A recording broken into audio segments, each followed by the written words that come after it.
It's a 50 minutes time-lapse dahil sa matinding pagbuhos ng ulan sa Texas kaya ganito ang nangyari. Sabi ng mga nakasaksi, it's about 30 feet in just hour lang. Kaya ganito ang nangyari. Isa lang ito sa mga nangyayaring natural disaster sa buong mundo. Ito ay eksaktong nakalagay sa Matthew chapter 24 na sinabi ng Panginoong Jesus. Ito ay birth pain. Pasimula pa lang at may mas matindi pang magaganap ng mga natural disaster bago ang wakas. Hindi mo napapansin, palala ng palala yung mga nababalitaan nating mga disaster katulad nito. And much more worse we will encounter before the end times. The heart of our Lord Jesus shouts acceptance for the gospel. Pero ang response ng tao ay in denial sa realidad. Hindi pa magaganap ang second coming hanggat hindi pa ready ang bride na ma-meet ang Panginoong Kristo sa rapture. Personally, nalulungkot po ako kung merong mga taong tumatanggi sa gospel. Dahil nga nakikita na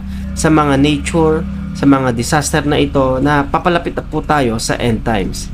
Kaya tanggapin natin ang Panginoon, tanggapin natin ang gospel habang may panahon pa. Basahin ko lang sa iyo Matthew chapter 24 verse 8. Ang lahat ng ito ay pasimula pa lang ng mga paghihirap na darating. Habang may panahon pa po tayo, accept and repent.